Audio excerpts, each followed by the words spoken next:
Each week I ask one of our teenagers to come up and help me get the sermon started. But this Sunday, someone volunteered before the service began and asked if she could be that person. So I said, of course, yes. She was so excited to be a part of this. McKenna, come on up. Thank you for helping. Okay, you know how this works. Go ahead and spin the wheel and see what number we get. And that number is 7. Good. Can you move the car, or do you need help? You can do it? All right. Count out the spaces. 1, 2, 3, 4, 5, 6, and 7. Right there. Thank you very much. Okay. I'm going to ask you to step in front of this microphone. Let's see if it's turned on. And it is not. There we go. And read the life tile for us. Nice and loud into the microphone. We have come to the end. We have come to the end. What do you think that means, McKenna?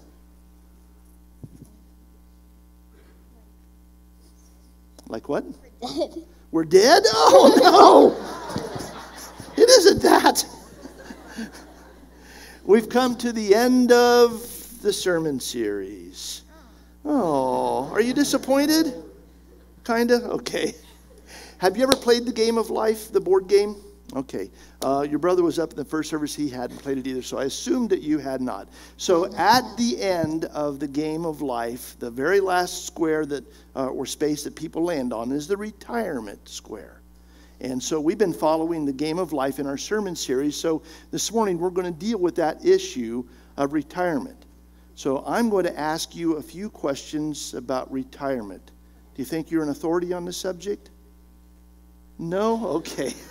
I'm not either, so we're in the same boat. Okay, so use your microphone. Here's your first question. What do people do in retirement? Watch TV. Probably more than they should, okay?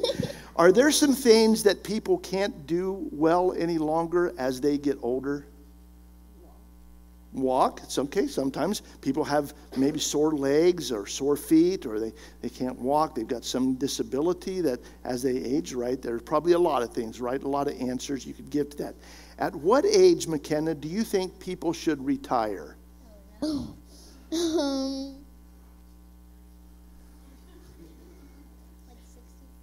65. That's a pretty good answer, actually. That's about the time that people start to do that. So, good answer. Okay, we'll go ahead and turn off your microphone, and we'll put this back. 1, 2, 3, 4, and it's off. Okay, so I'm going to give you your payday as you pass by the payday space, and thank you for helping us.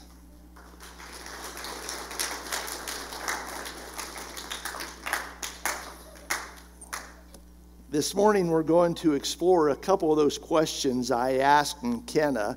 The game of life ends with retirement. As you come to the end of the game, that's the last place you go, and it's there that you wait till everyone arrives and they retire either to Countryside Acres or Millionaire Mansion according to a couple of different qualifications.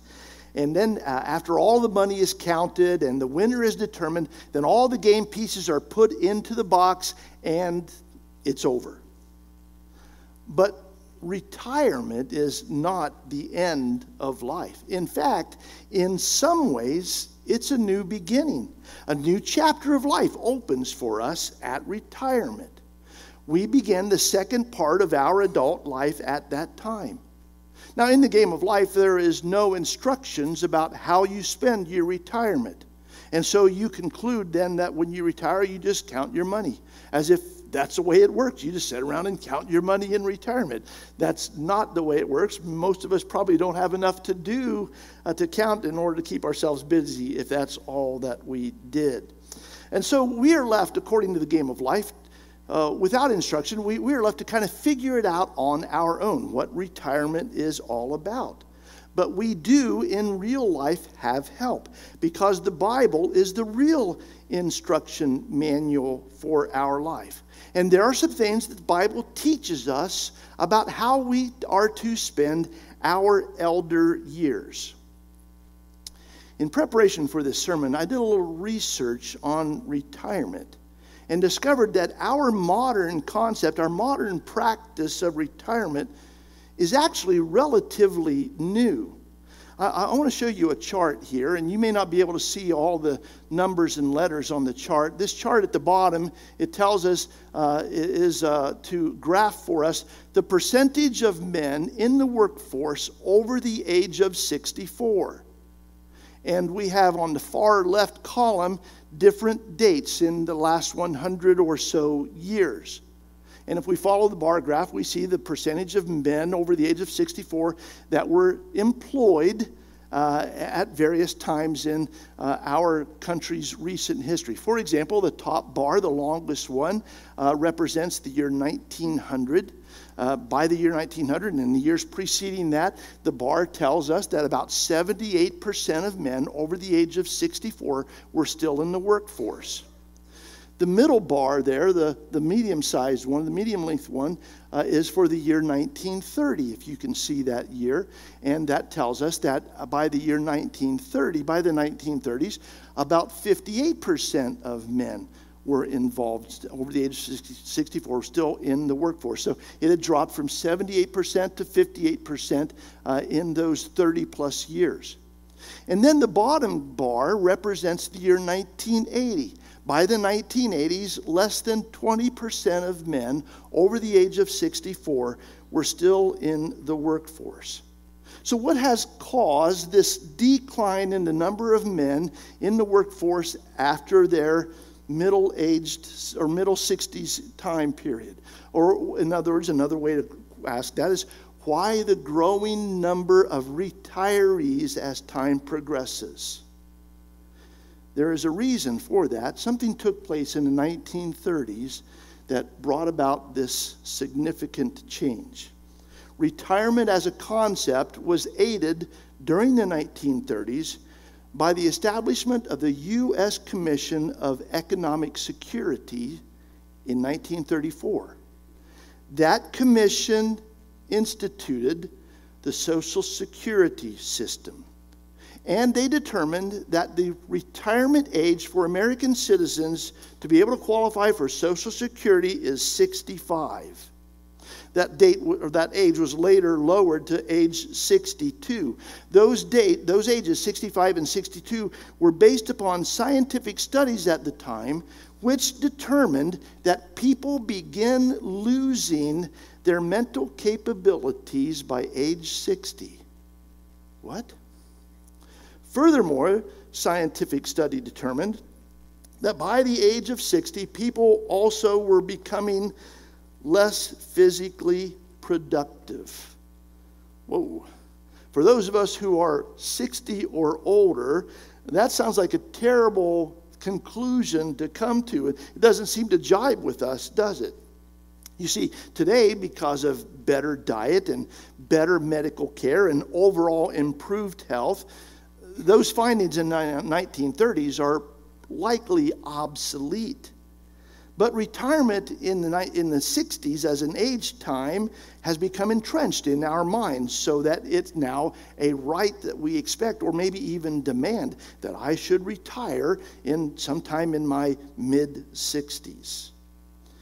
That earlier age of retirement that has happened over the last century has been accompanied by the increased life expectancy in our culture, meaning that more people are on company pensions and Social Security and Medicare for a much longer time, taxing those programs. Our lawmakers, our politicians and government agencies are concerned about that. You've probably heard it said Social Security is going to run out within the next 10 or 15 or 20 years because more people are living longer in retirement and are drawing on that money and drawing on company pensions, and so they're looking for some kind of answer to that. Whether a person retires at age 62 or 65 or 70 is not a moral issue. We make that choice based upon what we can afford. And if you are blessed enough that you can retire at an earlier age, then count those blessings and take advantage of that. But we must remember that we will always have a purpose for which we were created. That purpose may have nothing to do with our career or our profession, but it does have everything to do with how we serve in God's kingdom. Do you know that the Bible actually uses the word retire? It uses the word one time. It's found in Numbers chapter 8, verses 23 through 26. Depending on which translation you use, you'll either read the word retire or a synonym. I've chosen the God's Word translation because it uses the word retire, and I just want to make that point. And so the text says, "The Lord said to Moses, these are the instructions for the Levites." The Levites were the priestly class in Israel. "These are the instructions for the Levites. Men 25 years or older are eligible to serve at the tent of meeting," the tabernacle where worship took place. "But when they are 50 years old, they must retire from active service and not work anymore. They may assist the other Levites in their duties at the tent of meeting, but they may not do any regular work." Wow. Retire at 50. Boy, were we born in the wrong century, right? Now keep in mind that that age that's specified in those verses was based upon life expectancy then. And the average age of life expectancy has continued to increase steadily over these past centuries. We are living longer, so that age should probably be adjusted to account for that. There's another fact that we should consider in these verses. And that is that when a priest was to retire from the full-time workforce, he was expected to continue helping active priests in a supporting role as they all labored together to carry out ministry amongst God's people. There's an application there for us. When we retire from our careers, we still have a role to play in God's kingdom. We are to labor together to carry out ministry in God's name amongst His people and amongst people who do not yet know Him. After all, 1 Peter 2:9 tells us that we as Christians are all a royal priesthood. And so the principles we read in that Numbers chapter 8 section of Scripture apply to us. Whether we are in a lead role or a supporting role in God's church, we have a role to play in the overall carrying out of His ministry. Over the years, I have noticed that those who retire to a recliner seem to live shorter lives. And there appears to be some evidence that that's factual. A recent study tracked retiring military officers and businessmen, and it discovered that those who merely relaxed after 30 years of hard work when they retired end up dying within 4 to 7 years. But those who carry out a purposeful retirement with hobbies and ongoing relationships and involvement in something worthwhile, some meaningful use of their time, they experience a longer life. Someone therefore noted, retirement killed more people than hard work ever did. And I think that's true. We will all likely retire from our professions at some point. But we need not retire from service in God's kingdom. Whatever our age, whether we are teenagers or middle-aged adults or young adults or older adults, we can stay in the forefront of the battle. Retirement from a career may, in fact, actually present us with more time and greater opportunity to be of service to God than we ever enjoyed before. Some people might say, well, I'm too old to do that upon reaching the retirement years. But God has no age limit on our service. Abraham was 75 years old when God called him to go to Canaan to begin to build the nation of Israel. Moses was 80 years old when God called him to lead that nation of people out of Egypt to the promised land. Joshua was in his 80s when he led that nation of people in conquest of the promised land. The Apostle John led the early church as its presiding elder into his 90s. And then there was Caleb. We're going to read a part of Caleb's story. Some of it's found in the book of Joshua, and some of it's found in the book of Judges. Let me set a little bit of background to the verse that we're going to begin with. The nation of Israel had entered the promised land finally, after 40 years of wandering in the desert because of their lack of faith in God and their disobedience to him. We'll come back to that thought in a few moments. So now they find themselves in Canaan, the land that God promised to be their own, and they had just conquered the land, and they were in the process of dividing the land up so that various tribes had their region of allotment, and their region, each tribe had its own state, as we might call it. And so while the property or the land was being divided up, Caleb went to Joshua, who was leading Israel at that time, and he said, God made a promise to me because I was a faithful leader in his nation. He promised me a certain inheritance of land, a certain portion of land that was to be mine, and now I've come to claim it. And that's where we find this conversation between Joshua and Caleb in Joshua chapter 14, verses 6 through 9. The people of Judah approached Joshua at Gilgal, and Caleb, son of Jephunneh the Kenizzite, said to him, You know what the Lord said to Moses, the man of God, at Kadesh Barnea about you and me. I was 40 years old when Moses, the servant of the Lord, sent me to explore the land, and I brought him back a report according to my convictions. But my fellow Israelites who went up with me made the hearts of the people melt in fear. I, however, followed the Lord my God wholeheartedly. So on that day Moses swore to me, the land on which your feet have walked will be your inheritance. God promised me this, Caleb reminded him. God promised me this, and now I've come to claim it. And we read that claim in the next couple of verses 10 through 12. Now then, just as the Lord promised, he has kept me alive for 45 years since the time he said this to Moses, while Israel moved about in the wilderness. So here I am today, 85 years old. I am still as strong today as the day Moses sent me out. I am just as vigorous to go out to the battle now as I was then. Now give me this hill country that the Lord promised me that day. You yourself heard that the Anakites were there, and their cities were large and fortified. But the Lord helping me, I will drive them out, just as he said. There's a little bit more background to this story that is helpful to us. Numbers chapter 13 records that 40 years earlier than the conversation we just read, the Israelites had approached the border of Canaan then to enter into the promised land.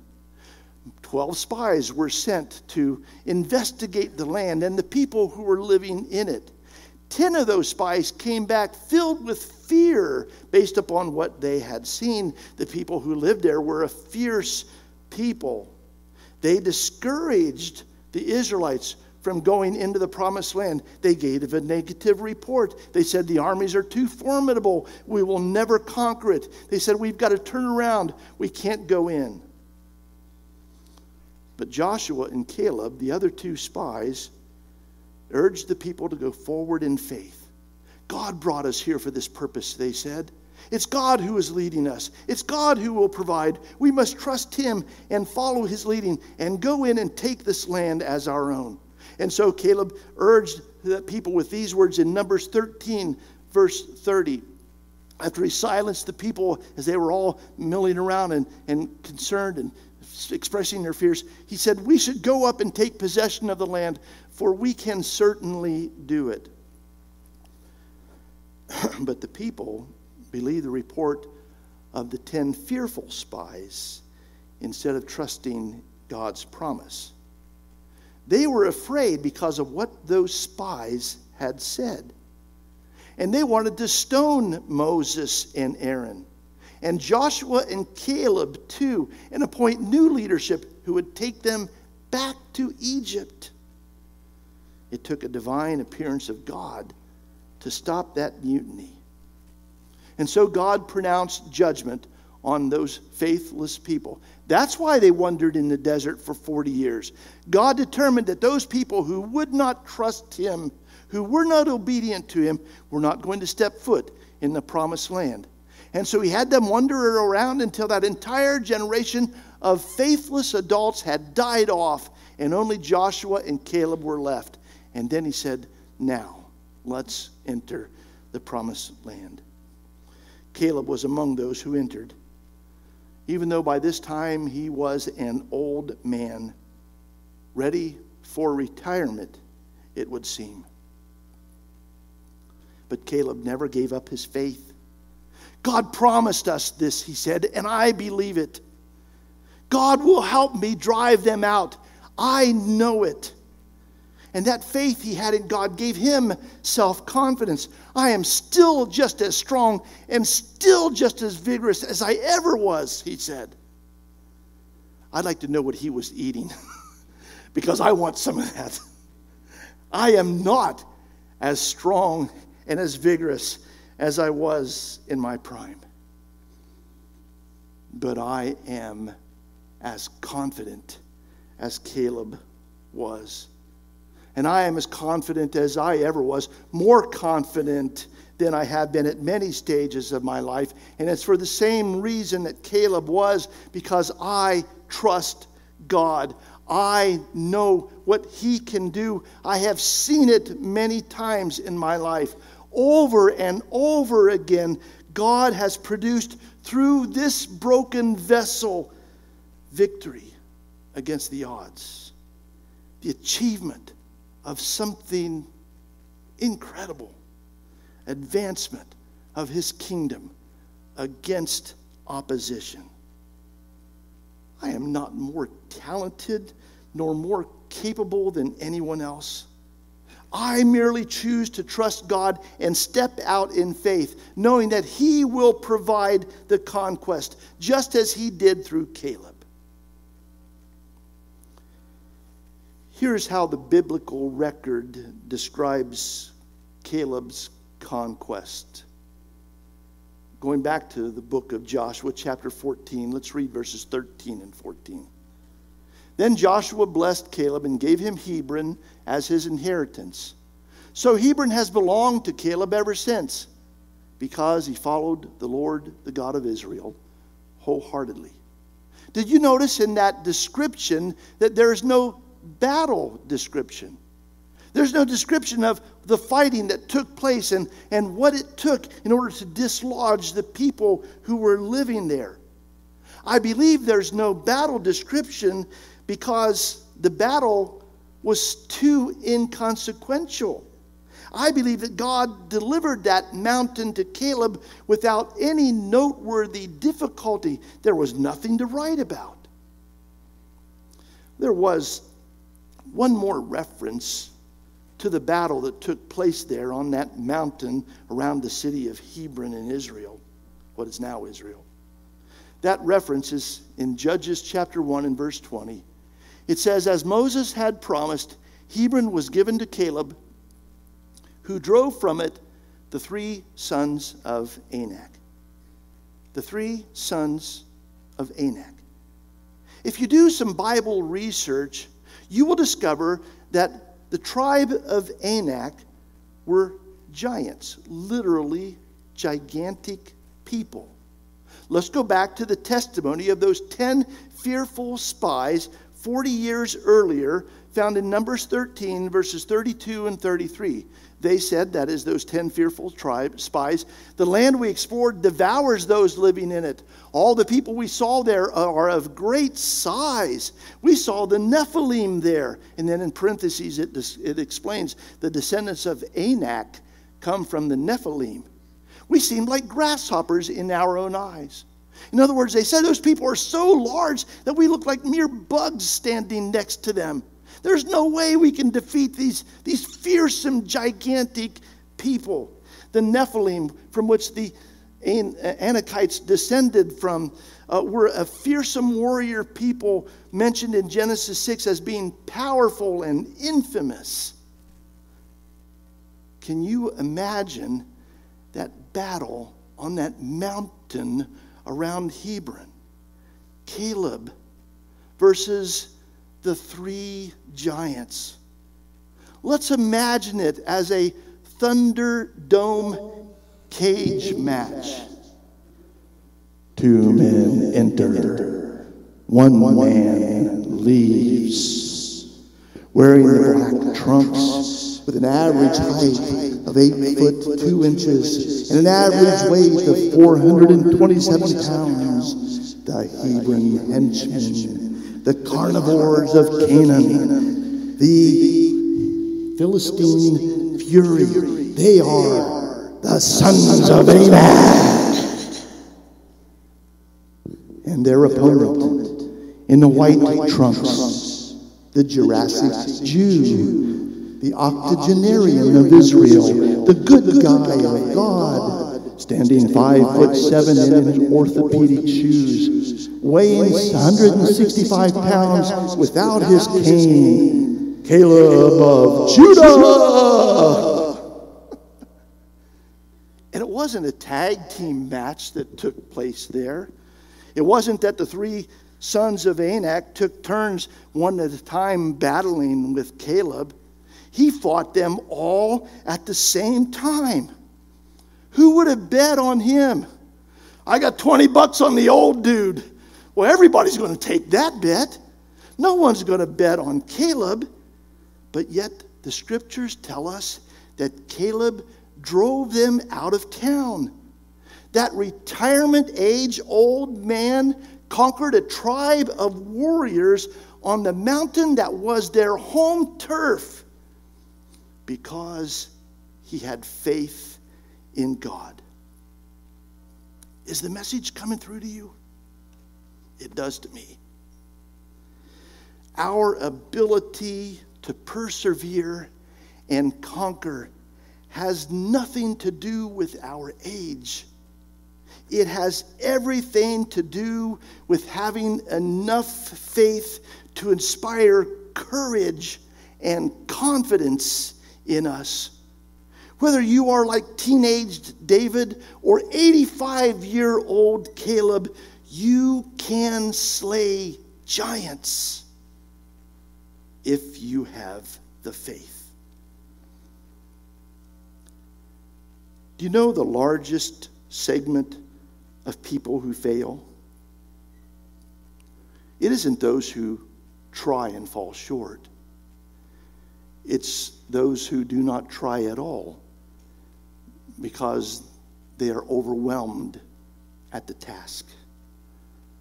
They live in fear, not in faith.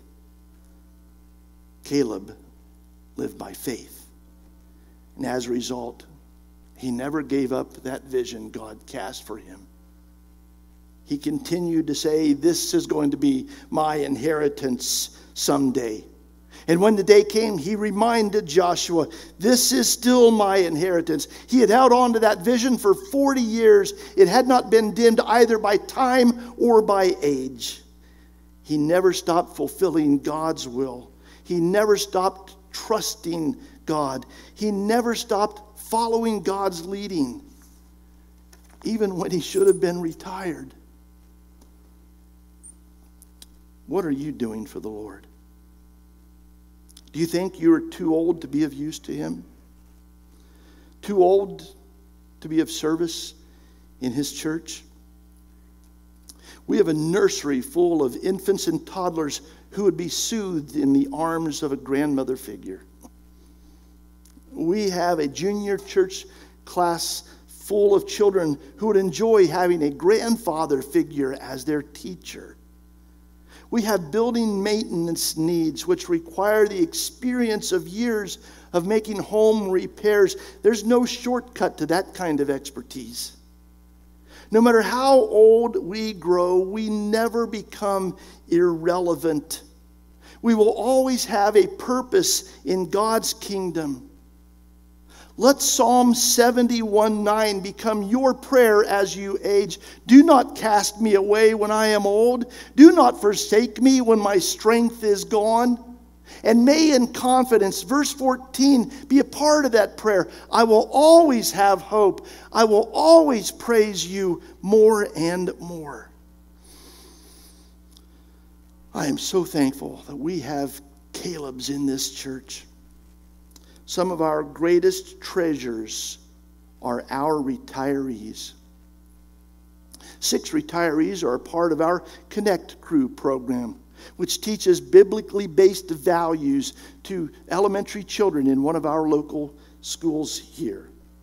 In fact, it was a retiree who developed that program and organized it and got permission from school administration to carry it out.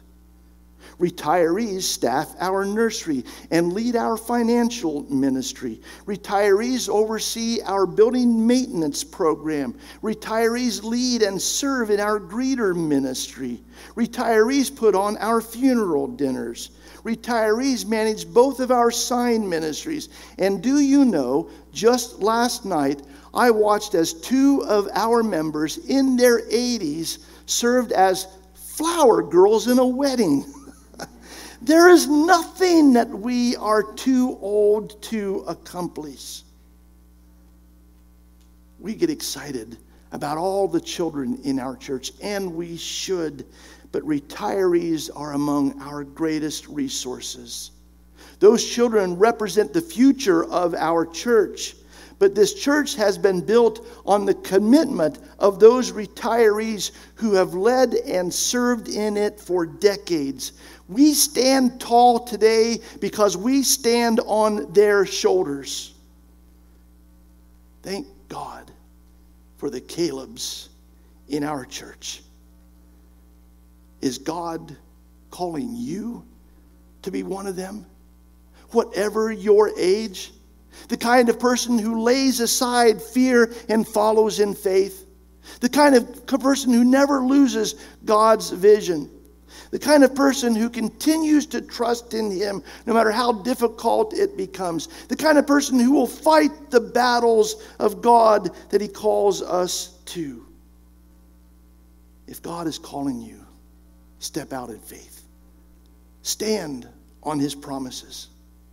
Follow Him wherever He leads you, and know that it will always be to some kind of victory. Put away the fear that limits you and holds you back, and live in faith like Caleb did. You be a Caleb too.